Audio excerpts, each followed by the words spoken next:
There it goes. And an error occurred. No. Try it again. All right, go live. That's never happened. There we go. You are live. All right, so we are live. Good afternoon, gentlemen, or good evening for you, Giuseppe. How are you? Doing great.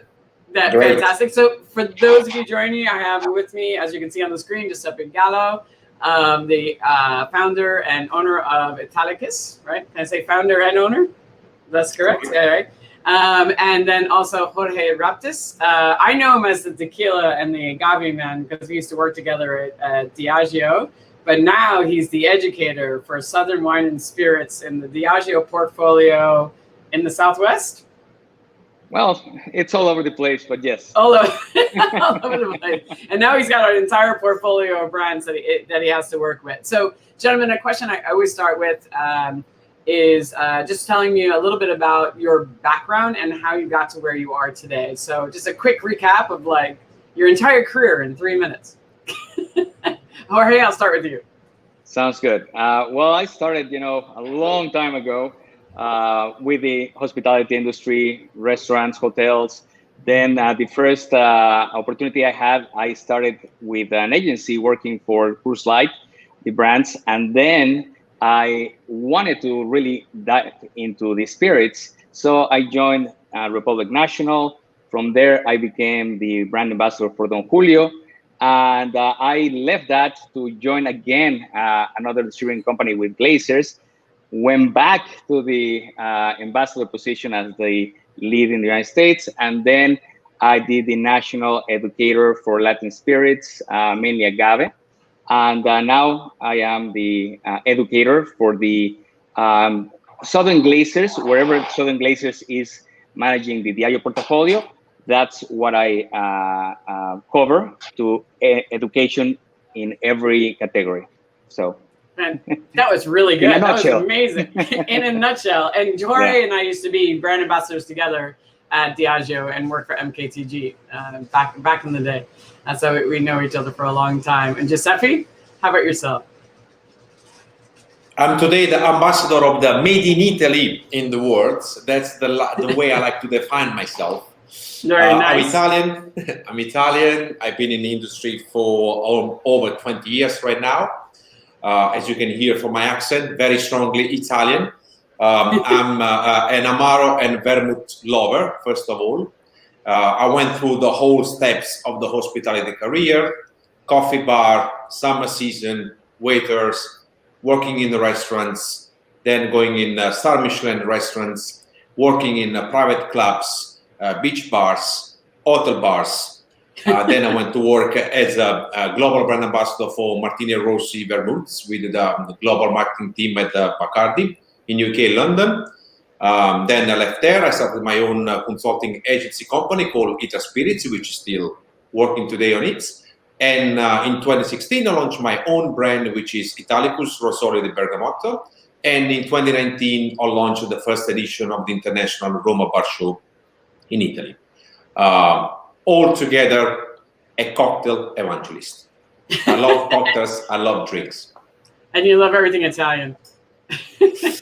As you can hear, hairstyle. As you can hear, and that was fantastic. I look forward to when your show is back on to coming to Italy to the show. It's one I have not had the pleasure of being to, and just an excuse to come to Italy. It's always a good time.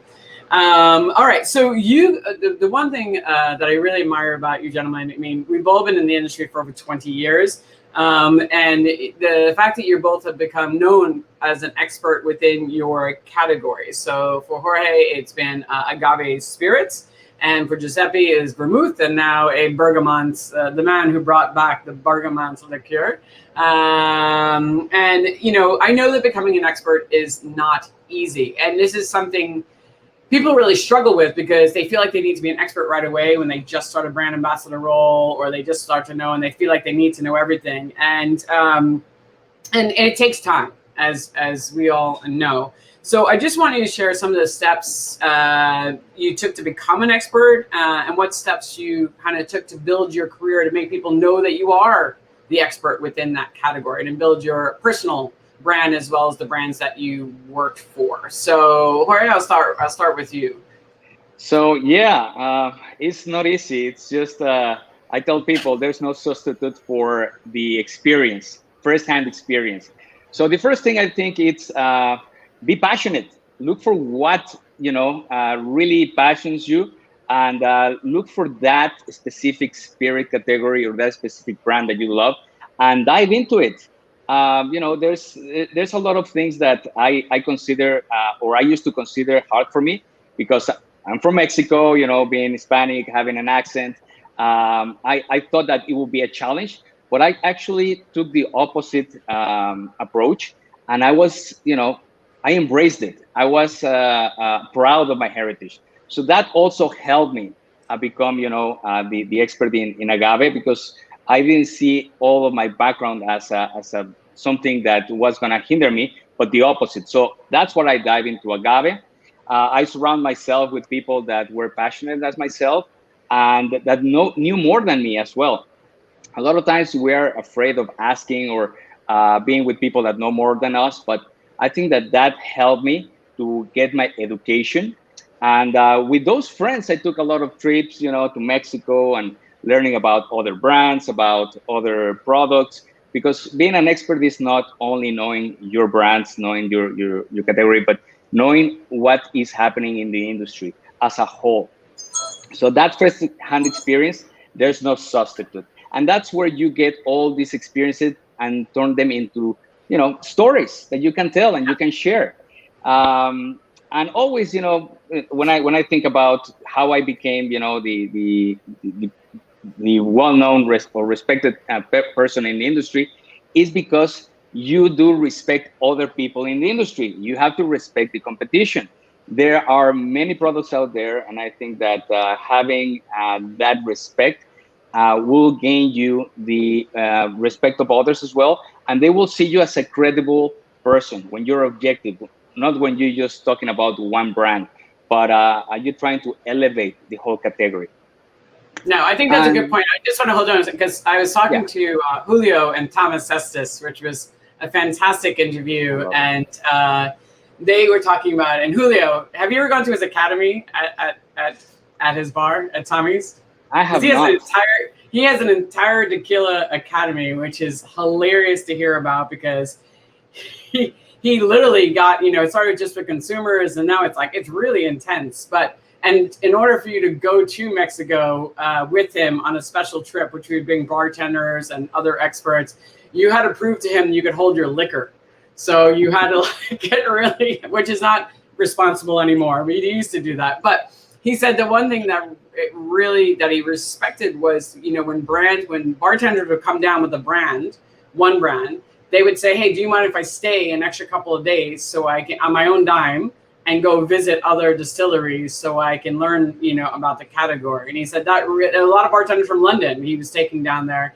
And he said that really impressed me a lot because it's not just about the brand. And it's something, if you're somebody who's in the industry, if a brand is paying for you to go down, I highly recommend. I used to do it with Diageo. I was like, I'm going to stay for another 4 or 5 days and go and so I can learn about the category as a whole. So it's a great point. Yes. Absolutely. And that's when you have these conversations with the people that are making it. And, you learn more with these conversations. I always say that education is a two-way street. It's never one way. And I think being humble helps you. And that's why I love, Mexico and the spirit from Mexico, because we do create these relationships, these friendships that go beyond just, your brand that you're representing. But as a whole category, we're trying to elevate it. And being humble and learning from other people, it's always a great thing that is going to take you to wherever you wanna get. No, fantastic. And I know I want to talk about building your personal brand, but I want to actually hear Giuseppe's story as well. And then we'll talk about some of the things that you guys both did to kind of build your reputation. So Giuseppe, why don't you tell me, for you becoming an expert within the category, what is your philosophy about becoming that person and becoming an expert?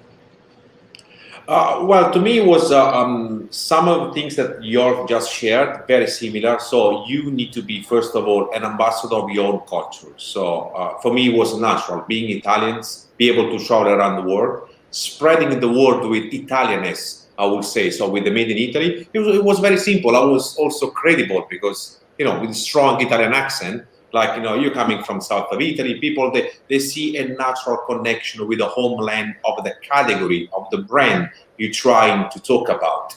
But before that, I think the first couple of years for me was more, I started my position, I was 27 and a half years old. So I was very young to be a global brand ambassador, at least, you know, 12 years ago. And to me, it was more trying to get one line and one message for all my friends and colleagues that I was available, I was there to work with them.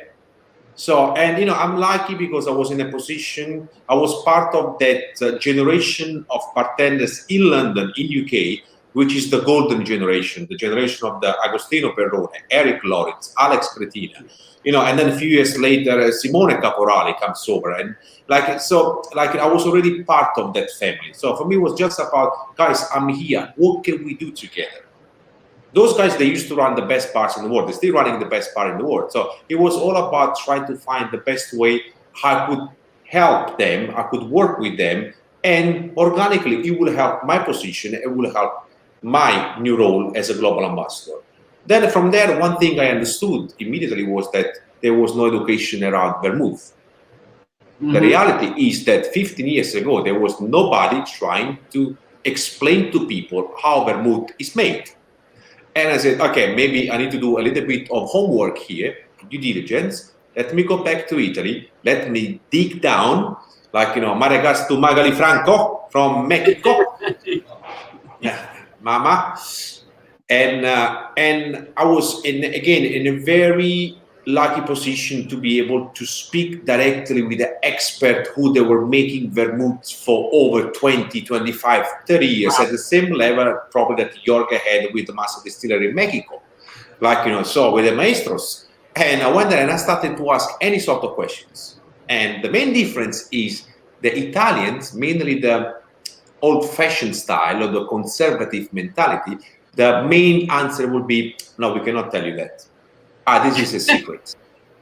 Really? As yes, okay, fine. But if it's a secret, the one you're using to make vermouth, which is 80% of the liquid in the bottle, what do you want me to talk about to bartenders? That's crucial for them to know what is the base to make vermouth, and so on and so forth. Slowly, slowly, knock by knock, day by day, like we got there. Okay, so and that was the way I tried to crack that. And actually, when Julio was saying, no, you, Eleni, were telling about Julio Bermeo bringing people to Mexico and visiting other distilleries, so it was great to build a category. I did try once to say to all Italian producers, what about we doing a tour where we can invite bartenders from America, from Germany, or from UK to visit 5, 6, 7, 8 distilleries. Italy is a very small country, so they can learn about Amaro, about Grappa, about Vermouth, about Prosecco. Impossible to make an agreement with them. I can't imagine. Impossible. And so at that one, I give up. But I said, like, definitely I can bring this one to the world. I can export it. So let's make sure that I'm prepared, I'm knowledgeable enough, and I can back what I'm saying and what I'm presenting. And I need to present the category as vermouth, as amaro, as aperitivi. I'm not just going around to talk about a single brand. However, into my training session, in my academy, of course, I will say thank you to the brand to pay salary to me, to pay the trip, to bring me to this city or to that country, to spread the love for vermouth. Yeah, let's talk about that. We'll start with you about the Giuseppe, with the because that really launched your career when you started. You came to America and you started educating others about vermouth, and you had a concept. So let's talk about, like, you know, you had this idea and like how it ended up you traveling around America and what you talked about. I have two people to say huge thank you. The first one, it was Jacob Bryers. Jacob Bryers today is still the advocacy director for Bacardi Global Brands. And when he started the job, I was already in that role for a few years. And he came to some sessions I was doing in Europe, in Italy, in France, or in Spain. And he really liked the way I was engaging with bartenders. And said, we need to bring this model, this program, to US, because there is nobody who's doing the same kind of education in America, but vermouth, we need to build the category. And it was the first one, and definitely it did help me massively to try to sell within the company. And I'm sure Jorge knows what I'm talking about, and Lynn, you as well, yes. when you try to explain exactly why we should taste competitor brands.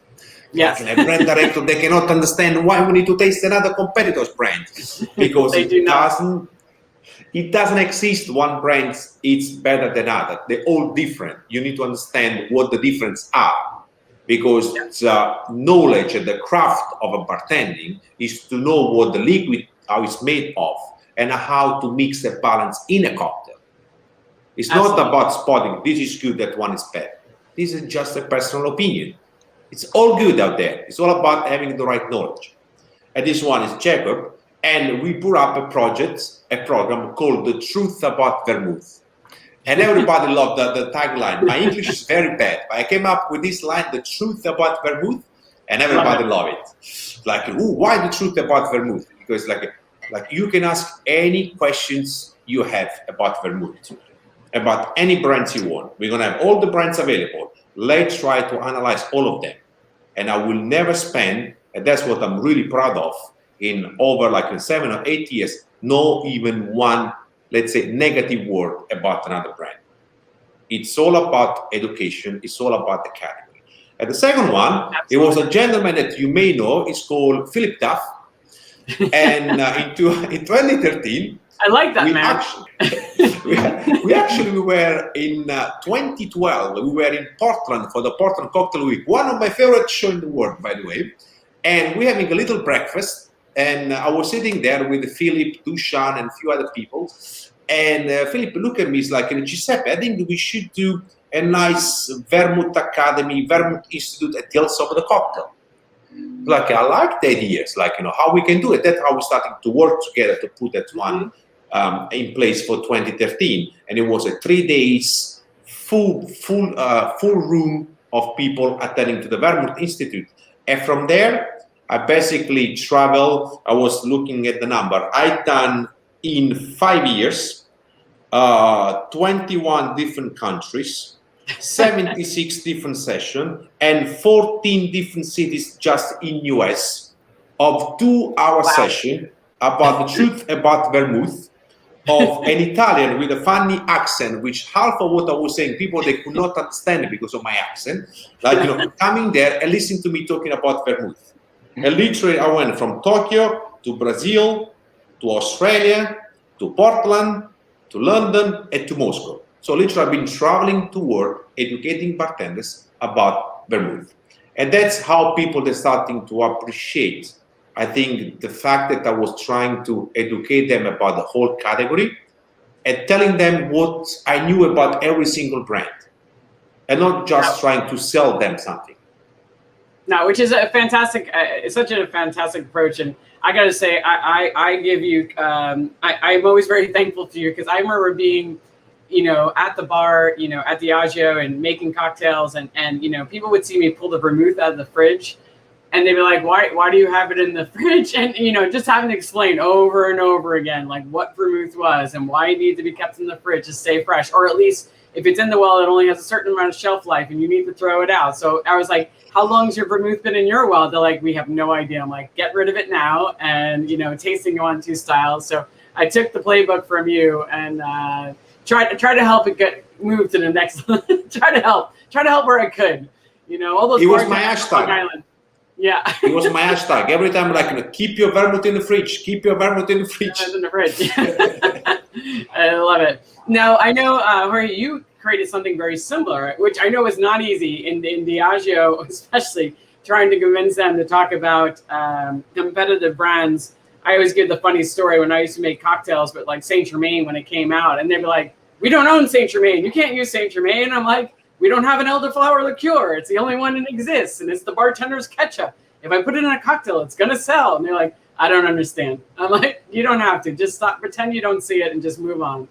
So getting them to talk about other tequilas is quite incredible. They've moved on a long time since then, but yeah, back then it was hard. It was 2006. Yeah, no, I think that that's one of the things that I've always been very grateful, for having the trust of Diageo, and they have given me the tools necessary to actually do this type of education that doesn't only talk about certain brands, but the whole category. And being I started with Ewan Morgan that was doing the blending lab with Johnny Walker. And we were talking about doing something that was unique to the agave category. So we put together this agave lab that, yes, was talking about Don Julio and other Diageo brands, but we were talking about other brands, about understanding the terroir. To give you an example, the highlands of Jalisco versus the valley of tequila, how different it is. And like Giuseppe said, it's not that it's better or worse, it's just different. And understanding this difference is only by really tasting them side by side. So that's what we started doing, including agave spirits in the mezcal category, and also other spirits that are not even agave, like Sotol. So tasting Raicilla, tasting Bacanora, side by side. And that really took a lab of its own. It became really an amazing lab that people were really interested in attending. I had some people even doing it for 3 times, traveling. I had one person traveling from Washington to Chicago to see it for the 3rd time. So you get these reactions that are very unique. And that's what happens when you really focus yourself into the education of people in the industry, and not just jamming, your brands down their throats. This is about understanding a category and being objective. And that's how you get your credibility as well. So I'm very thankful for Diageo for always, believing in this education and giving me the tools to do it. Yeah, and also it changed how the ambassador program was run, right? Because that inspired other programs. Talk Yes, about that a little bit. That inspired, this. We started with the blending lab with Johnny Walker, then it was the agave lab, then Diageo saw the opportunity to expand the education on other categories. So we started doing a vodka lab, a gin lab, there was a rum lab, a batching lab. So this really took a lab of its own, and really this education became some of the best in class in the industry. And that actually was the platform for this new program that we're on, that is called the Diageo Hospitality Partnership, that the focus is actually in education. So now we have, in every major city, we have a team that are 2 types of positions locally. One is the educator, and the other one is the advisor. So they saw the value in education, how really it helped the people in the industry to understand the categories and to understand how to use these products, and really to elevate all these categories. Because education, is never ending. The more you know, the more you realize you don't know that much. Exactly. And going back to what we're talking about, you guys being experts, I mean, you're still always growing, right? You don't have to know everything at once, and you're constantly learning new things as you grow in your career, and about new categories, and because it's really hard to be an expert on everything. It's good to have an expertise on one thing. It does help, and then it will help you build everything else in your career. I was going to say, for Giuseppe, one of the biggest things is that you went from being a brand ambassador consultant to a brand owner. And while you were working for Bacardi, I know you kind of had a career path in your mind. Like, you decided on this, like what your goal was going to be at a certain point in your career, like, that you weren't going to be a brand ambassador forever, and what you wanted to do next. So, to become a brand owner, or, it really, you need to educate yourself. You need to understand how that works, strategy, budgets, marketing, all those things. Can you tell us like a little bit about your path? Like how you went from like your career path within Bacardi and what you did for yourself to get yourself to the next level. I will tell you, first of all, Aline, that my main goal was always trying. That's right, Anthony. Exactly. Just on this point, Anthony, just going back to the previous one, keep learning is always like an aim and objective.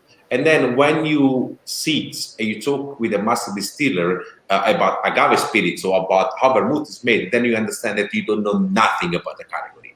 And it's so don't behave as the rest of the world, because there are people out there that are very humble, they've been doing this for all their life, and they know 100 times more than us. Anyway, going back to your question, Eileen. For me, it was always very important. Like, I'm a very curious person. I'm coming from a very remote region of South Italy, or very small village, where the aim in the life of most of my friends, it was to find a secure job at the local post office, right? Like, I build a family, and just like that's it, and decide what to eat on Sunday for lunch. Like, for me, it was about learning different things, because everybody was telling me when I was young that I couldn't do it, because I had no education, because I was from a very poor region of Italy. Like, and I said, no, I'm gonna travel, I'm gonna do it myself. So when I find the way that I could learn more, and I could absorb different information, like, I literally like dive myself into it. I went to meetings when I was working on Bacardi, on brand positioning, on brand structure, or brand hierarchy, of repackaging, of new product development, that they were not part of my daily duty or my responsibility, not because I was asked to be in these meetings, but because I knew that just listening in there and taking notes, I will learn something new. And then go back home and try to study, like, and dig a little more and asking questions. Then with the years working with Bacardi, I actually find that developing new projects, new products, new brand, it was what I really love to do. And to come up with this very unusual idea with a different story, I tried to create almost a brand from a white piece of paper, like when I write the whole story. It was so amazing to me. And one of my first projects with Martini Rossi was to launch a limited edition of Martini Gold with Dolce & Gabbana. So I see these two giant Italian brands together, try to come up with a product. For me, it was like a mind-blowing. Like, sitting in a room after 3 weeks, I was hired by the brand with Stefano Gabbana and Domenico Dolce, presenting them to the liquid. Like, it's like, of course, like, it didn't work out. I had to, go back a few times. But, it was like, wow, I have these. They give me the key to drive a Ferrari. Let me learn how to drive before I'm going to put the first gear. That was my aim. And then from there, I remember I had done almost 8 years within Bacardi. I personally worked and launched 7 new products, brands, under the Bacardi or Martini umbrella. And at one point, I also said, like, why do I need to compromise on everything? It's a time now to do my own one, which it can sound crazy, it can mean nuts, but I will try to do it, and I will do it entirely on my own, as I wish a brand it should be with a made in Italy. And that's how I come up with Italicus idea.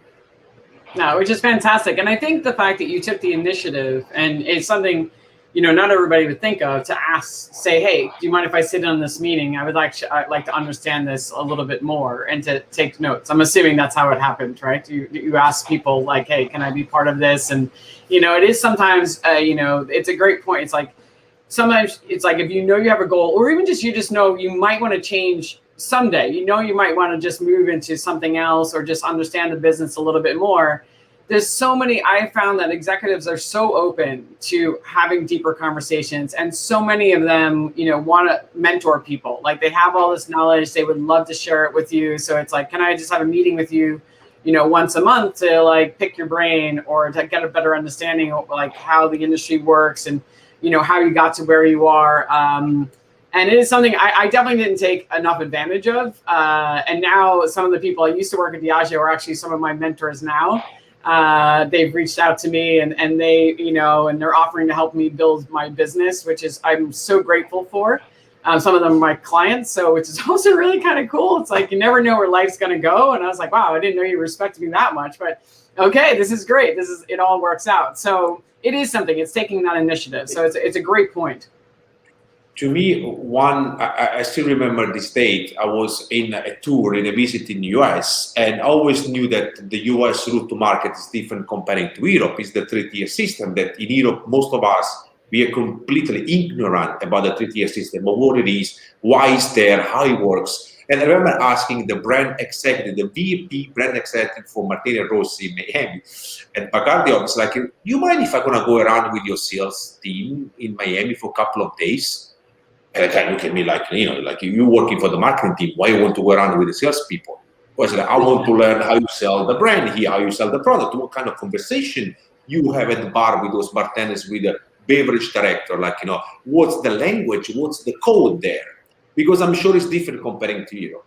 And I'm sure there are things that here you can say or you cannot say that we cannot do in Europe. So I want to learn something new about the biggest spirits market in the world. And it turned out to be very useful a few years later. Yeah, I think that's right. It definitely is something like taking the initiative. I think in people, I always said about this industry, it's the one thing I've always loved. If you're willing to learn, there's somebody there to teach you. I think it's probably the one thing I've seen over and over again. There's somebody out there, if you just ask, like, hey, I would love to learn this, could you teach me this? Like, whatever. There's so many people out there who are just willing to share their knowledge with you. And most people don't keep it close to the vest. I'm sure like the Mysterios from, am I saying it correctly? Not the Mysterios, the Masters.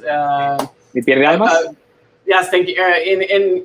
In going to Mexico and sitting down with the distillers and having them teach you some of the knowledge that you had, they didn't have to share that with you. Yes, that's one of the things that I always think when I started. When you start getting a knowledge or making friendship with people that know more than you, sometimes we are afraid of asking. We're afraid of looking like fools, and we don't want to put ourselves into that vulnerability. But that's one of the biggest mistakes that I made. Is that if I could tell everybody out there, is like, ask.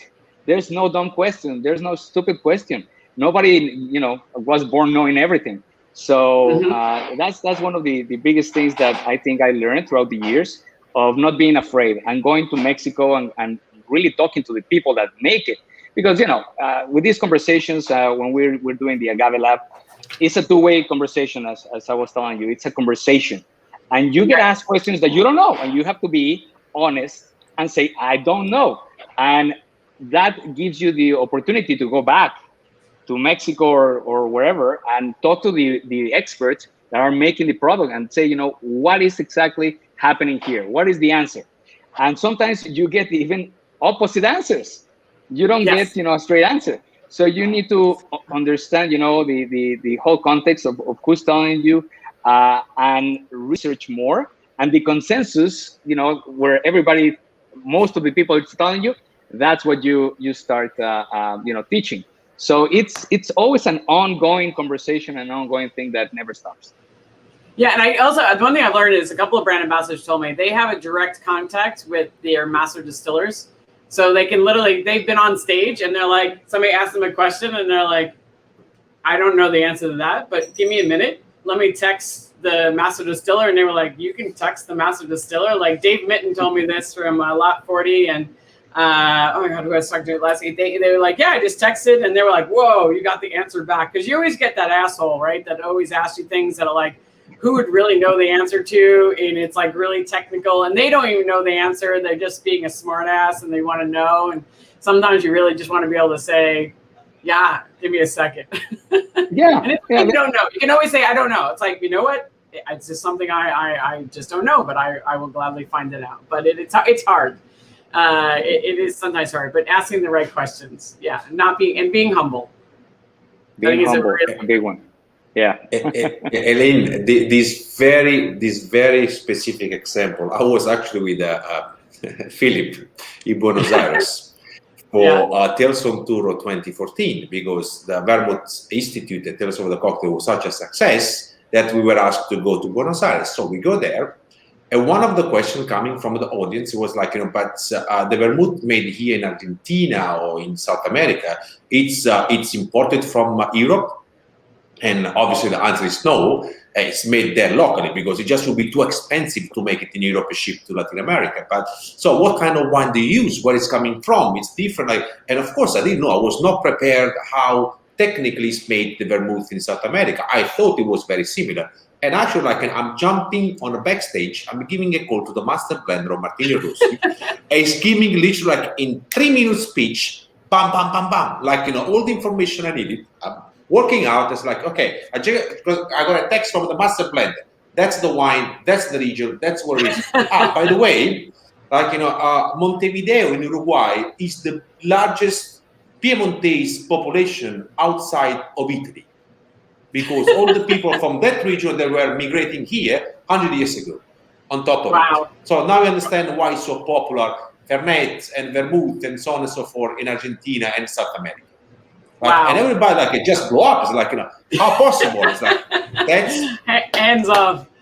That's the great advance you have when you can speak directly with your master distiller. You really, I think it's every brand ambassador should have direct access to their masters if their master distiller actually exists. Okay, so now we're going to talk about like more of the technical stuff, like managing people or being managed, right? So, being managed is managing others and being a mentor to others, brand ambassadors, any people. Like when it's people and people, it's not just technical, it's emotions, and you have to actually work with them, and every single person is different. And it's complicated, right? So I want to go over like, what do you think, you both have been managed by other people, right? And you still have a manager there. It's also like, so what are some of the fundamentals of a good manager when it comes to brand ambassadors? Because the brand ambassador role is so unique, and it's one that you're in the field most of the time. You don't even see your manager. So is there like some ground rules that you believe like most managers that you've seen, like this is the best practice that you believe is like a way to manage your brand ambassadors? Giuseppe, I'll actually start with you, and Jorge next. Thank you. The first things I will do, I had many line managers, right? So I had all different experiences, and all of them, they were coming with a different background. The first thing I will definitely say, do not take the bartender's DNA out of your brand ambassador, okay? That one always need to live within the brand ambassador. The brand ambassador, you need to feel part of the bartender's community. It cannot be an identity completely detached from the bar industry. You need to be within the bar industry, not outside the bar industry. You're part of that family. You respect them, you live with them, you work with them. That's the first rule. Definitely. Don't try to make them a mini brand manager, a mini salespeople. They are brand ambassador. They do advocacy. It's a different game. They need to speak the same language as bartenders. That's the first one. Then, obviously, I know that there are lots of challenges that are coming with the micromanagement. There is a lot of executives that do not trust brand ambassador. They think the brand ambassador is just like the last new talented bartenders who's going to go around and spend some money. It's not that. Of course, they need to understand the rules of the company.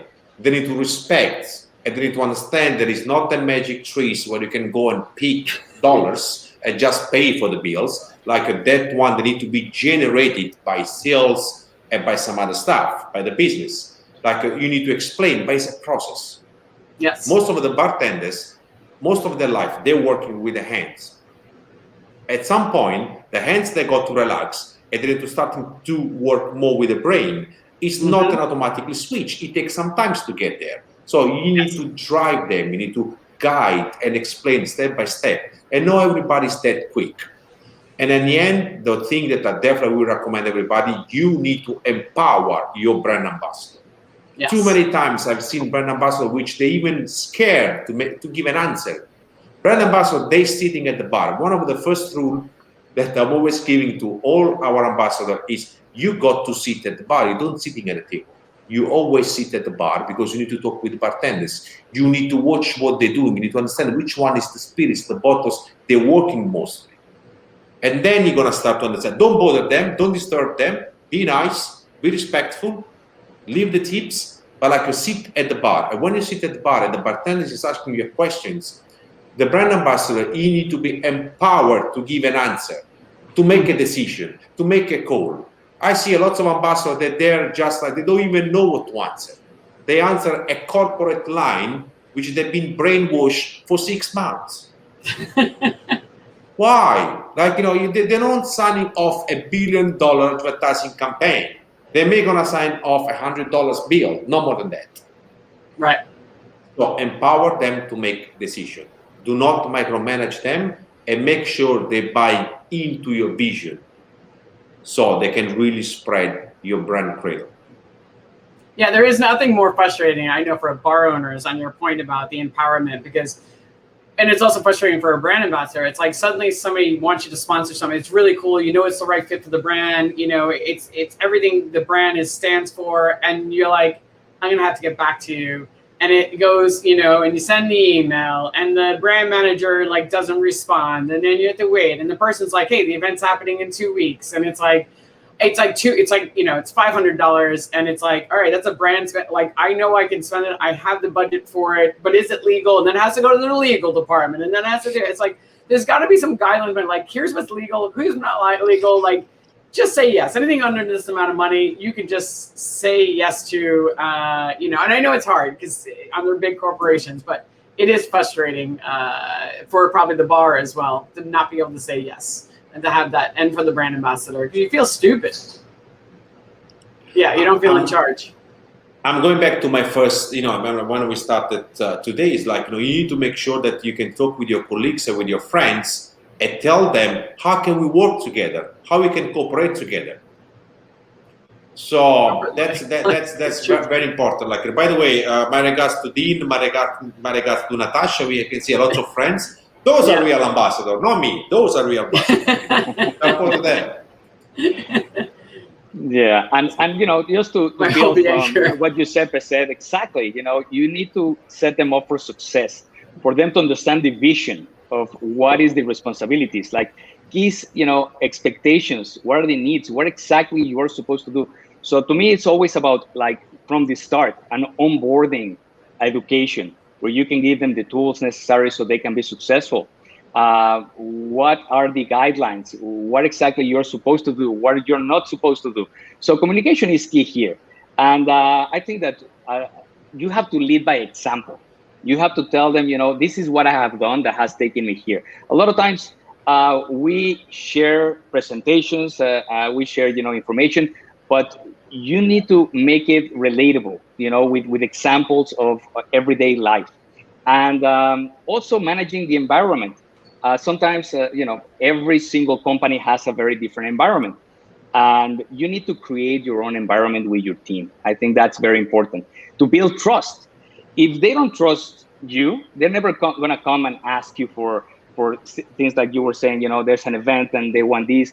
You need to be able to tell the truth. This is what's going to cost. This is what are the things that I need, you know, to make a successful event or whatever it is. And that is the only way that you're going to get the real answers. And I think, you know, when you're managing teams, it's important for them to know that you have their backs. You are there to support them. So one of the things that I've seen always is like people try to manage it and this is what you're supposed to do, but they don't make you feel part of the team, or that you are, you know, they give you air cover. They're going to be there for you. If you make a mistake, we're going to learn from it. Don't worry about it, you know? So empowering the team is important, but with that understanding that you're going to be standing there no matter what. Of course, well, no matter what is saying, there's certain things that you should not be doing, but definitely having that trust, feeling that they are there for you, it's very important. I think it's so funny laying out for a brand ambassador, you know, here's like the top, like, because so many people worry about getting fired. I have this conversation with brand ambassadors all the time, right? Because they're out there, you have a random job, like you don't see your manager very often. And sometimes you're not sure if you're always doing everything the right way because you don't hear from them for like weeks at a time and you're kind of doing your job. And you know, it's like, tell them here's the things that would get you fired. Like, boom, boom, boom. Like, you know, whatever it may be, it's like, you know, this is, if you put this on social media, that's going to get you fired if you do this. Because so many brand ambassadors have this fear. And they're like, and I've had this conversation. I'm like, you know how hard it is to get fired? It's really hard. There are definitely certain things that are going to get you fired. But most things, they spent a lot of time hiring you and investing in you and like spending a lot of money on you. It's going to take a lot. They don't want to fire you. They want to actually keep you on board. But there are certain things, like if we see, you know, lack of performance, whatever it may be, like, but being really specific, I think might help a lot of people not be in the gray zone because I think people worry about that. That's true. Like in my experience, there's two big things that, you know, can get you fired. The two big things are budgets, like manage your budget and don't do anything stupid when you're out, you know, working or in a trip. You know, that it happens a lot that you go for a trip, somewhere with the team and you forget that you're still working and you do something stupid or overconsume, and those are the two big ones. The rest is manageable. Don't go to a strip joint and use your expense account, like and to buy, a couple $1,000 in lap dances. I've seen that happen. So yeah. I'm sure we all have stories of things people have done. Go ahead, you mean don't go to Portland, basically? Yeah. But I think Portland, that's where all the good bars are. So I think you have to do that. Important to remember that often rent as much as they. Andrea, it's hard for them too. Yeah, it is true. That's a great point, Dean. A lot of people are good at marketing and not very good at managing people because they have not been trained. It's the one training that most people never get. It's like you just have to figure it out. You and Morgan told me that. He's like, yes, only had a team of like 50, like 25 people. His boss, he's like, I've never managed anybody. He's like, so you had to figure it out. Don't go to Portland. Look at him. Yeah, it's been a while. It's been a while, but I think that's a really good point, Dean. And you do have to work with them. But I think also giving, on the last point of this, is giving feedback. Also giving positive feedback, working with them, recognizing when they've done things, making sure the company recognizes when the company's had a big success, and like the brand ambassador was part of a program that really succeeded, like part of an advertising campaign, but they were their part, like they executed it. Their programs that was like helping to support the marketing campaign, and a lot of times marketing, they forget and they discount the brand ambassador's role in whatever they were doing. I've seen that done a lot actually, but they just don't get the credit. So making sure they get all the credit that is due. And also as a brand ambassador, you have to make sure you get your credit by telling everybody all the good stuff you're working on. I think that's one of the things that happens a lot. We are so into the work every day that we forget to put something together to share our wins. And that happens a lot. Yeah, you really got to share your wins and let people know what you're working on, or else people they forget, right? It's like, especially when you're out in the field, I always tell people two things so nobody starts to wonder what you're doing. Do your expenses, get them in on time, send your reports in on time. And I said, just send here's our successes of the week and CC everybody, whether they want your report or not. So they are like, oh, look what our brand ambassadors are doing. It will help your career so much. And it's free. You just have to take the time to do it. All right. So next question. All right. So let's talk a little bit about, sorry, I'm going to read my question here because I forgot the actual job. So being a brand ambassador, part of the job, because Giuseppe, you and I talked about it. I'm sure, Jorge, you have some thoughts on this because, being a brand ambassador obviously takes some finesse when you're dealing with buyers at the bar and how you present your brand and not just jamming it down your throat. So what are some things you would recommend for how a brand ambassador actually works for the buyer and speaks with them the first time, when they're approaching them? Any thoughts? Giuseppe, I'll start with you. We talked a little bit about this yesterday. Absolutely. Mainly when it's the first time you're working in one bar or a bar or an account for the first time, completely forget about trying to sell something.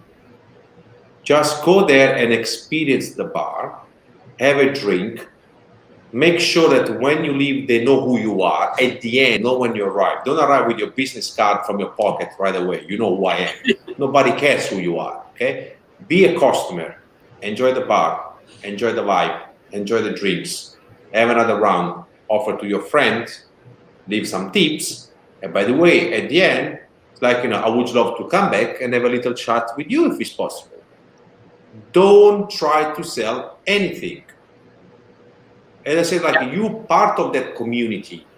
Bartenders, brand ambassador, brand owners, salespeople, they're part of the same community, which is the bar community. You need to make sure that you respect them. They're starting to know you, that you're breaking the ice with them, and then from there you can have a little bit more honest, professional, a straightforward conversation. Absolutely. Don't go there with your sales hat yes, let's try to sell something now. No. You need to go there to make sure you know the bartenders by name next time you're going to work in this bar. And you're going to say, hey, Jorge, hey, Aline, how are you doing tonight? What is your special cocktail tonight? That should be your goal for the next time you're going to work in this bar. and things they're gonna work out. I'm Yes. sure, because bartenders, they want to work with the brands. They want to help and support from the ambassadors. But they do not want this arrogance. They don't want this pushing strategy, trying to sell you something. Calm down, relax. Step by step, we're going to get there. We are not here for the 100 meters run. We are here for the Olympic marathons. It's all about making it at the end. Correct, Jorge? Exactly. Just to echo some of the things that you were saying, I think that because of the culture, the Italian culture, I'm half Mexican, half Greek, and it's the same. It's the hospitality. You need to create these relationships, before you even step into the business in Mexico. You sit down for a lunch, business lunch, and you have your meal. You talk about sports and politics. Anything you like, and then after you start talking about business. And I think that approach, I learned it from very early in my career, and that's how you really become partners with these buyers, with these managers and owners. They understand who you are, you understand who they are, what are their needs, and try to partner up so that you can have win-win situations. And Yes. I think that's the key here: communication, knowing what they lack, what they're struggling with, what do they need, or the staff, what they need. If you don't understand their business, you're never going to be able to help them. And you can only understand it if you have these conversations and you make it more into a personal relationship. No, absolutely. You have to have, and you guys still hear me because one of my earbuds just died. We can get Yes, we Okay, can. okay, good. As it is a great point. It's like, because sometimes if you come working with, people from, and to Dean's point, yes, you're right, Dean, brand managers don't get a lot of love. And they probably should get a marketing award, because some of them are definitely much better than other ones. So I've definitely worked some good ones and some bad ones, and you're right. So good point. I was gonna say, and also when you're in that bar, like getting to know that relationship, but also you need to, and Giuseppe, we talked about this, it's also having a goal while you're in there. So every time you visit, it could be just getting to know the bartenders' names and having that conversation, like getting to know them a little bit more. It could be like while you're sitting at the bar, acknowledging like what the competitive brands are and how they're using them. So you can start to understand their bar program a little bit more and where your brand can work for them. Like, why your brand is going to be a benefit for them to have behind the bar.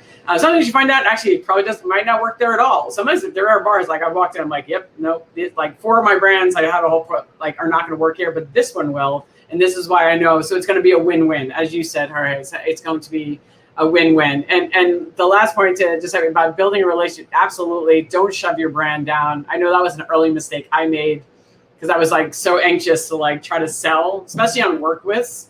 It's like you don't have a lot of time, and don't go on a Friday night when it's 3 deep at the bar, because brand ambassadors still do this, and I can't believe it. I hear it all the time.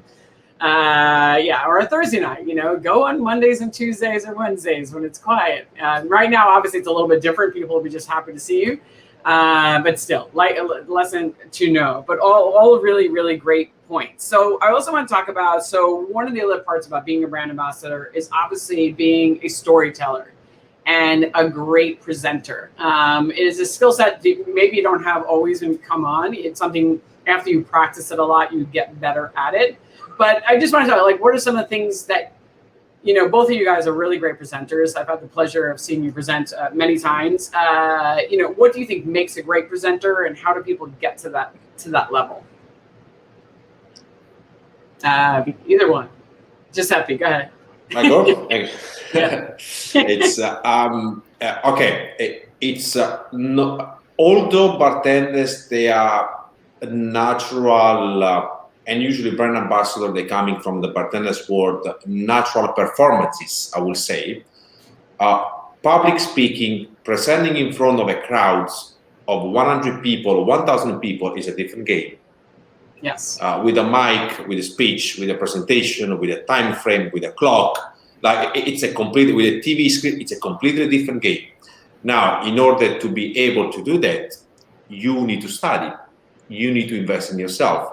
I personally always going to be thankful to the company Bacardi that they spend thousands of dollars to teach me public speaking, how to pronounce my name correctly for people who are not Italians, how to make sure people they will understand my speech, how to answer a question, how to do an interview, like, how to get the message across, how to catch the attention of the public as well. And I will give you like a very small example that I'm sure both of you already know. One way to keep the attention high in a 1 hour seminar, at some point somebody's going to fall asleep anyway. So the only way to keep their attention high is to ask them questions. So rather than them asking questions to you that you're presenting, you asking questions to them. And all of them, even if it's 1,000 people, they feel on the spot. They're starting to look around, to hide their face, and try to, like, my friend maybe want to answer. That's one just over the small tip they're giving to you, those public speaking. I personally done sessions and courses with a former actor, theater actor, presenter, journalist to learn how to do those kind of presentations. You need to train yourself. One thing I understood, you can't be short with your breath. You need to go for a run, because 1 hour presenting a seminar, you need to have the breath and the power to present and to speak for 60 minutes. That means you got to go for a run in the morning. I never went for a run, but I hear you. But you can't. You see the difference when, like, you had a big night out and then you need to present in the morning. That, like, you're preparing yourself, be very concentrated, focus, like sober at presenting, versus having a big night out and then show up at presenting. And I will repeat the Bible of the brand ambassador rules, I would say. They're coming from the greatest Simon Ford. In the Bartenders movie, at one point he said, bartenders are like a rock star. They want to show up and sing the song without learning how to play instrument. Well, to be a brand ambassador, you need to learn how to play guitar and bass and all the instruments before you're going to be able to sing. Yes. And that's probably more than 50% of what you need. Then you need to have this kind of personality, which is a person for the people, a people person, right? Like, you need to love to be with the people around you. You need to interact with them. You need to be able to connect even mentally with them when you present, and not just physically with the presentation or with the tasting. They need to follow you. They need to follow your vision of what you're trying to explain. And that one is a very unique skills that very few ambassadors really can get this message across. And you see the difference between the one who can engage and click with the audience and the one who just repeating his speech once again, who learn it, he knows it very well by just repeating it. Yep. Yeah. All right. Those are all great points. Go ahead, Jorge. And the same, I think every time I do a presentation, it's going to be a unique scenario. So you need to understand who's your audience. That's the first thing. Who's your audience? If it's going to be, a tequila dinner where everybody already had a couple of drinks, it's going to be very different than a seminar.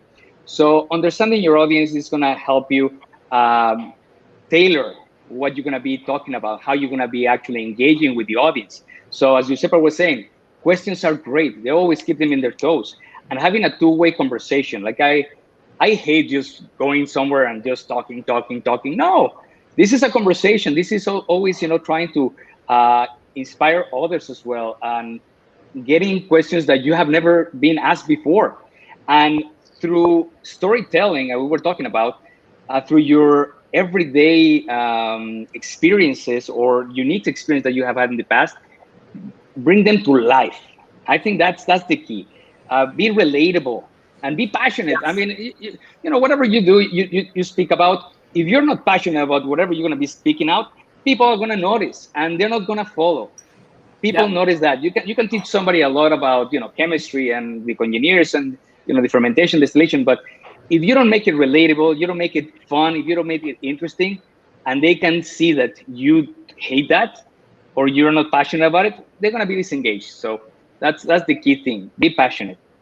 No, being passionate really does. I mean, I was actually talking to Daniel Jones, who's the global brand ambassador for Angostura rum, and you know, and also Ian Burrell, they're probably two of the most engaging speakers. I mean, there's a lot of engaging, like they are amazing, and they're just really passionate about the topic you're talking about. It just like comes off of them and so much, and it's just like you want to be engaged, and they're, you know, they you know, and also just looking friendly and happy, and like people want to like you because you look happy. You're glad to be there having that conversation with them, which is, I think, is really important. And I will actually note my husband. He does actually. My husband makes very good presentations, and the one thing he does well is he just uses pictures, right? He doesn't use a lot of text. So when he makes a PowerPoint presentation, it's a lot of pictures. It's also because he's able to memorize everything in his head, and he knows it inside and out. But I've been reading, so it's very frustrating if you go back to go reference the slides because it has nothing on it besides a giant picture. You're like,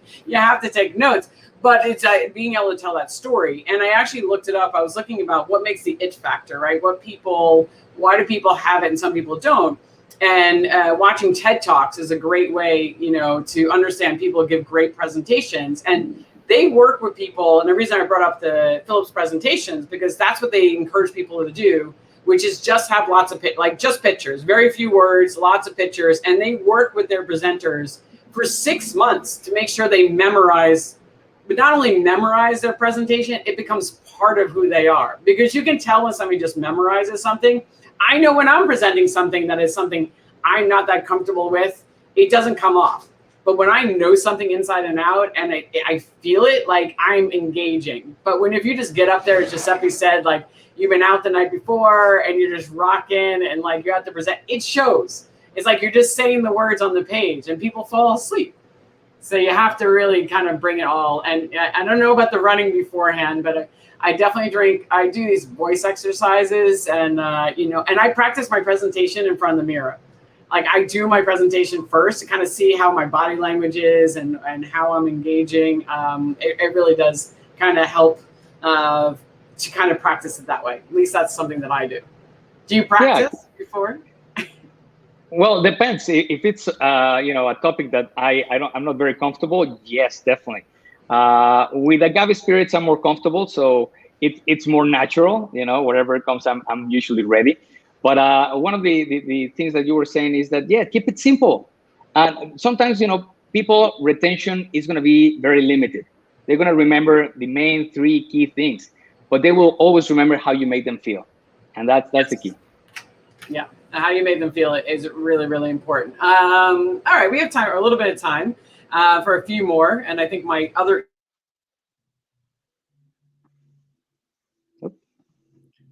I think we lost you for a second. I think we lost you.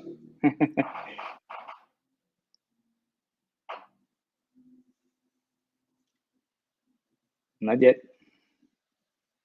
Nope. Just go live, Eileen. Go live. Can you hear me now?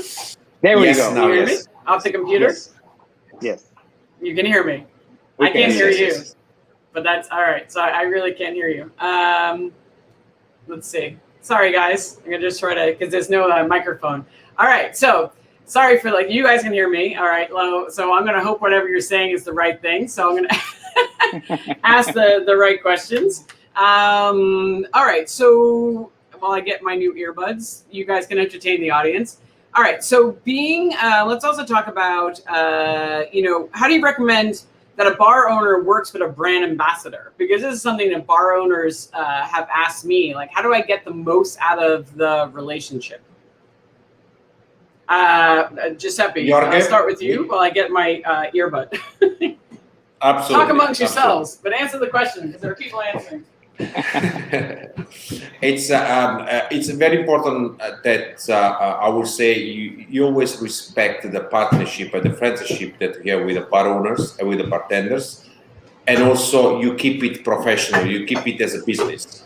Obviously, you want to have a special eye for your friends and for your partners, and make sure that you support them as much as you can, but keep it professionally. Understand that the brand is not just you or what you want to do or what you can do with this bar. There are some priority for the brand and there are some priority for the bar. You need to make sure that as any good bartenders, you do the right mix.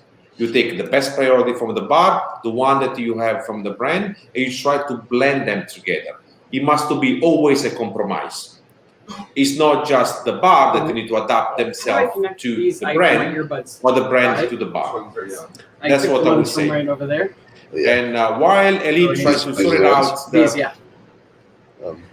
the speakers are good, Eileen. We can hear you. And then, Jorge, you want to go with this question? She cannot hear you, Seth, but yeah, exactly. It's like we were talking about. It's the same thing about the win-win situation. That one? Yeah. Know the managers. These are people that right now, more than ever, they have been struggling, with this pandemic, and they've been doing the job of 2 to 3 people. Yeah. So think of them. How can you alleviate some of the job, some of the responsibilities that they have? Make sure that you do wherever you can to help them. Maybe it's a training to their staff. Maybe take them, out for lunch. Such a simple thing. Just take them out to lunch, to relax, to breathe, to take, a nice meal. Sometimes it really helps with the stress that they have right now. So basic human things are gonna make the difference. It's about the little details. That's what I always think about, when I go to an account. It's like, this is an array of people. Doesn't matter if it's a small mom and pop's bar or it's a huge corporation. It's the same. It's our people like you and me that I have, good days, bad days, stressful days, and more than anything right now, I think it's talking to them and make them feel that they matter. What they do makes a difference. And I would say, Jorge, go ahead. I'm back. Are you back, Eileen? You back? I am back. I've got my earbuds back. No, just to close on this one with Jorge, I think at the end, whatever project, whatever program you want to roll out in this venue, in this location with the bar and with the bartenders, you need to work from both sides. You need to be in the both interest of the brand and of the bar business to work out. It's not just one or another. We're working together. That's why, for me, it's very important. Never forget that we are part of the same community. Take it easy, and there is nothing that a nice pizza lunch can sort it out. Correct, Jorge? Correct. No, I think it's so true. And also, I didn't hear all the points, but I was going to say the one thing that I've told some brand ambassadors is like sometimes you're going to meet the bar owner or the buyer who's just not that person. They're never going to be your partner. They don't know how to have that partnership with with you, and sometimes you have to move on. It's like it's like you just have to move on. It's like this is never going to be a win-win. You're going to be replaced as soon as you spend money there, and then somebody else comes in and spends more money. They're going to just take you out, and that's not somebody you can build a relationship with. And you just have to cut your losses and be like, and I've seen that pressure, and I'm sure all of you have, where your marketing person or somebody's like, we want to be in this account, we have to be in this account, this is the best account, and you're like, okay, I'm letting you know, like I've done all the things you're supposed to do, but this is not a person that we should work with. It might be a great bar, but right now it's not the right fit. And probably in 6 months from now, that person's not going to be here anymore because they're not because usually people like that don't last very long in their position. Sometimes they do, but a lot of times they don't. Give me a year and that person, there's probably somebody else I can work with. You have to be patient. Absolutely. We run into that a lot. And think every time I go into an account, I think, how am I going to tell them what I do? How can I help them? And for them to understand that it's not a 1 week, 1 month thing. This is a marathon, like we were talking about. This is a long year commitment of supporting in different ways and bringing value to the account. What is value? That's the thing. Find out what is of value to them, because value is different to each one of us and every account. So value, if you find what is valuable to them, you are able to help them. That's going to become, your starting point to have a relationship that is a whole 365, day of the year, making sure that you're supporting them. No, and that's what the relationship starts. Yeah. Absolutely. I have to ask, Anthony put up here your rule of 3. What is your rule of 3? I think he said it to me yesterday, and I can't remember what it was.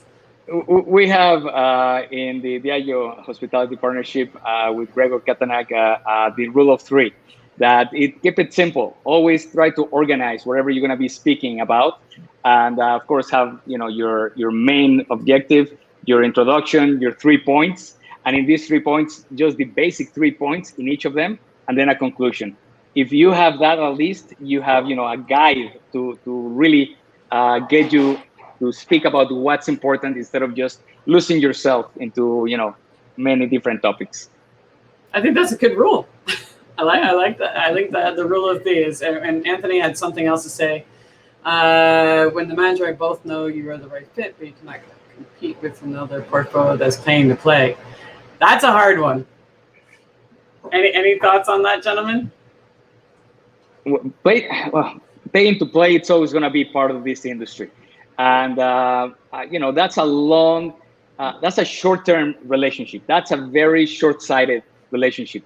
Once they think that you're just there to pay them, you're a credit card basically, and you already lost the respect of the account. You need to really. He's saying the manager and the buyer both know that you are the right person. They want to work with you, but there is somebody else that they are paying more money. And I get it; it's a business decision sometimes. Yeah. It's going to happen. You have to deal with it. It's going to happen. It's a reality of our industry, and there's nothing that you can do if they decide to go that route. But that's why you also have the power to partner up with the right accounts, with the right people that understand what you're bringing of value. So it's both ways. Giuseppe? If I may on this side, Jorge, because in Europe we don't have the 3-tier system, so paying to play is actually the normal daily duty. You got salespeople, brand ambassador, go in there, making deals with listing fee. You pay, you are in my cocktail menu, in my beverage program. You don't pay, you out. So here's the normalities. There is nothing wrong with that, okay? So how can you compete if you're a small brand, the small kid on the block versus the giant? Well, I've been in this situation for a few years with Italicus, and there's nothing wrong with that. Actually, if you're smart, there is different way you can work, and you can make your brand very successful. Just be creative. And going back to the point that Jorge just said, which is value. You need to bring value to this account. What the value is, you're gonna offer them something that who's paying to play cannot do it. Be creative. So one of my always intro questions to the account, it's not about the brand today. It's about how, as a brand, we can work around your business. We can support your business. That's the value. Yeah. If you are a big corporation paying to play, you also want to implement certain rules or certain drink strategy or certain brand assets because you're paying to play. If you're not, you can be much more creative. So as you said, Jorge, bring value to the account. You can work around. And I've seen so many of those cases. Never limit it yourself. Where is an obstacle, where is a challenge, there is always a solution. It's all about how smart you're going to be and find that. Yeah, I mean, I experienced this yesterday. I was actually working with the brand Capali, and I was presenting to an account, and and I know they're in bed with a couple of the big companies, and we're a very tiny place, and I said, okay, we know the accountant and I know each other for a long time. I said, all right, so would you bring in a couple of bottles so I can come in here and spend some money, right? I said, I know I can't compete with them, but I said, but I will provide your entire team. I was like, you guys do a lot of, rum, and you do a lot. I was like, has anybody done education for your entire team about rum, the rum category, right? To sit down with them and do an education and all that stuff. It's like, would that be helpful to them so they actually understand what's on their back bar and what each one brings to the table? And they're like, no, nobody's ever done that. I'm like, look, we could do that. I was like, we can get them out of the account. We can do something nice for them. So it's like finding that creative. Sometimes I've had an account just say to me, can you just take my team out for an outing? And I took them out for a walk on the High Line. Literally, they've never been to the High Line. I was like, let's go to the High Line. I'm going to take them out for the day. We're going to go for lunch. And it was like, we didn't have a lot of budget. I was like, I'm taking them out for pizza, and I'm taking them on a tour of the High Line. And we just all got out, and I got them coffees, and we went on the High Line, and we walked the entire High Line. And it was like a team outing for them. They were like, this was great. This is a great team building. I mean, other people spend tens of thousands of dollars. I probably spent $500, and I took them out. So it's like finding that creative, what is those small things that might work that are not, I can't compete, but this is where I can compete, and this is what I can bring to the table. So it is about being creative. There's nothing that a slice of pizza can sort it out, correct, Jorgen? Absolutely. Hey, all right. So, all right, we've already kind of talked about some of the things, and we're getting to the end. We're going to wrap it up shortly because we've been on for an hour and 15, but it's been so amazing. I think you guys have answered so many great questions and helped a lot of people. Let's talk about, if you want to ask, like, 2 things, if you could not repeat again in your career, that might help somebody else, like 2 mistakes you might have made that you're like, what if I know now I would never have done it again, so I hope somebody learns from this to not ever do.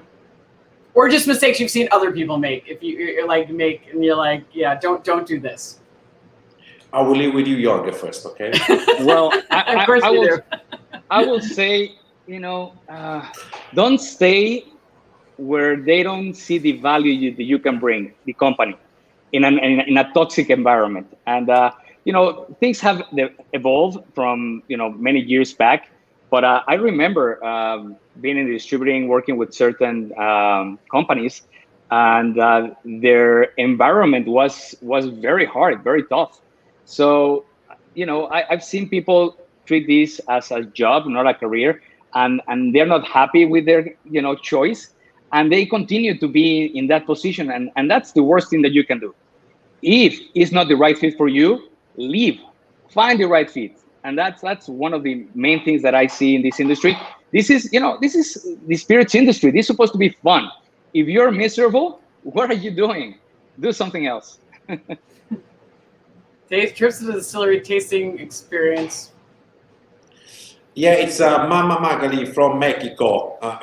She's one of the greatest ambassadors, I have to say. Hi, And Magali.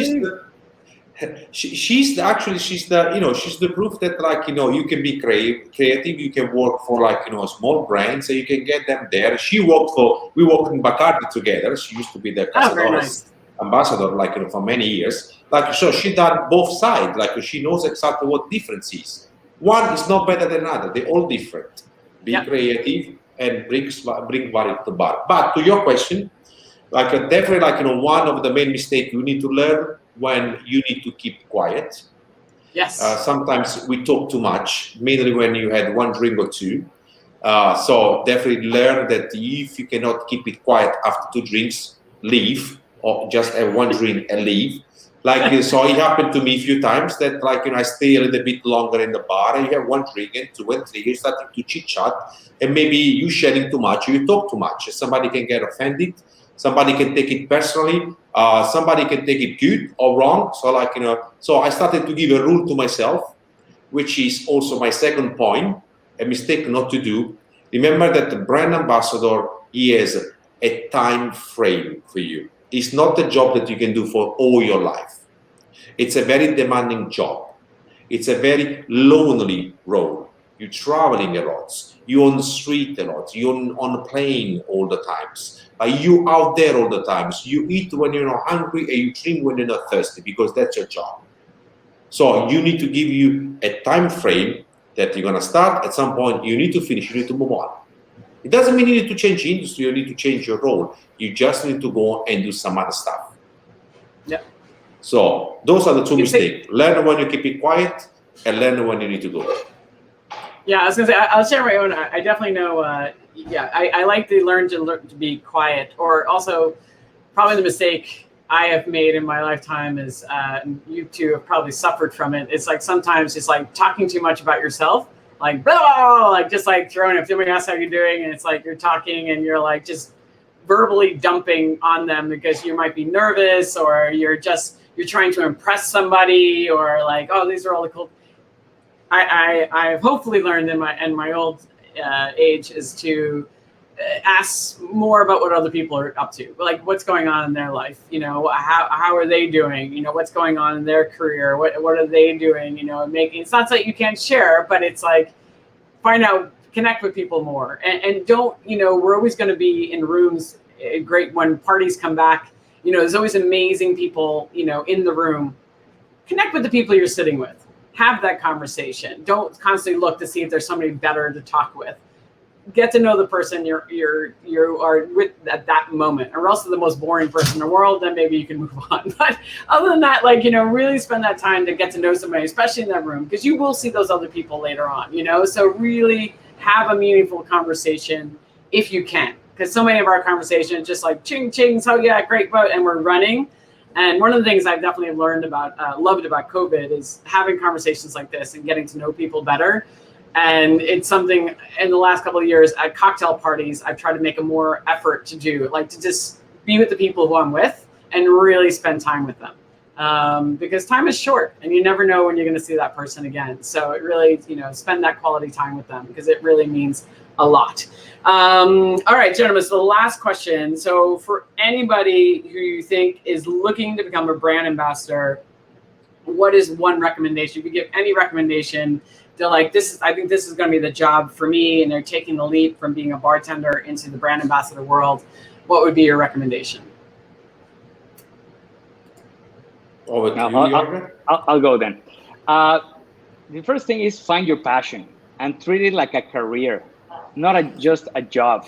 This is a lifestyle, actually. It's not even a career. It's a lifestyle that you're choosing for yourself. And this lifestyle, has a lot of hardship. Like Giuseppe was saying, you're constantly on the road, traveling. Where do you live? I used to say in gate A. It gets crazy. So it really takes a toll, with your family, even with your friends. I remember, going back to when I was in Dallas, every time that I came home, the first question my friends asked me is like, when are you leaving again? Like they knew I was going to leave in 2 days, something like that. So it really takes a toll into your personal life. So if I had to give them a unique thing to do is invest in yourself. Invest in yourself. Do not just, be compliant and say, I already attained this position, I'm comfortable. No, go out there and spend your money in trips to learn more about other categories. Take courses, you were telling me some about the academy that you're putting together. Invest in yourself. That's the only way that you're going to grow. And there's no better investment than investing in you. Yeah, absolutely. And I completely agree for everything what Jorge just said. So from my side, I will just add, do not base your decision to become a brand ambassador on what you see on Facebook. Obviously not throughout the pandemic, but a lot of bartenders, they want to become brand ambassador because they see all their friends traveling the world and having this like a luxury 5-star hotels, business class lifestyle, like, all the top of the top. Sure, that's what you see out there. Then take it offline, off the record, get to know those people and ask them exactly what a brand ambassador life is. However, don't get me wrong, it's a huge experience. And I will recommend everybody, based on my personal experience, to do it. Do it as a brand ambassador. It changed my life. It changed the way how I see my life. But also, you need to start this role, this job, already with in mind that throughout your experience, at some point, it's going to finish as a brand ambassador, and you need to move on. Yeah. Don't start without knowing where you go. And as Jorge said, that you think you're going to stay there forever. At some point, you need to cut it and move on. That would be my recommendation to them. And I was going to say, my recommendation would definitely be like, if and you gentlemen are both family men, and I'm a mom as well, and a family, and I'm a great husband at home. But if you're going to if you have a family, you need a good partner at home. If you have kids, like if you become a brand ambassador, it is very, very hard being a brand ambassador and a parent. Unless you have a good support system at home. So this is a conversation. If this is a decision you're going to make, it's one you should have with your partner, because you're going to need them a lot. And because your schedule's erratic and you're constantly on the road. And, I'm very grateful for a very good support team. As I'm on marriage number 2, because my first one probably suffered from a little bit from my career. So this is a life lesson I learned. That you do need to really, you need that support team. So because people come to me all the time, especially brand ambassadors who are becoming moms, And they asked me, like, how did you do it? And I was like, well, and I was like, it wasn't easy. Sometimes I say change careers because it might be easier. But if not, if you have a good partner and you have the conversation, you're like, this is what it's going to be like, and they're on board, then it could still be an amazing career to have. But yeah, I think it's definitely going to be take a toll on your personal life. So be ready for that and make sure you have good partners in place. And to Magalis, am I pronouncing that correctly? Magalis. And I think you're correct. People love the brand, but most of the time, ambassadors are the connection between the bar and the brand. They definitely are. That is a big thing. But the one thing I have learned, they will still carry the brand even when you're not with the company anymore. If they love the brand, they eventually do love the brand. But it is a big, you're right. They sometimes buy the brand just because of your connection with them. And that says a lot about you as a brand ambassador, which is impressive. So gentlemen, I think this was really amazing. I appreciate your time and all your great insights. I think our audience hopefully learned a lot. So for all of you who have tuned in, thank you so much for all your comments and your feedback. It definitely makes this a lot more fun and engaging for all of us that are here. And that's it. That is a wrap for episode 18. If anybody wants to see past episodes, they're on the YouTube channel, Celebrate the Brand Ambassador. Please hit subscribe and check them out there. All right, gentlemen, you ready to go? I'm going to say thank you. And just thank you for Magali and Anthony and Dean, everybody that joined. Great to see you guys interact as well. And hopefully we'll see you in person soon. And thank you to you, Aline, to be such a great inspiration and a good friend, most of all. Thank you very much. Same back to you. All right, gentlemen. Thanks again. So hopefully see you soon, too, in person. Take care. Ciao, ciao. Ciao, Jorge. Take care. Bye. Bye-bye.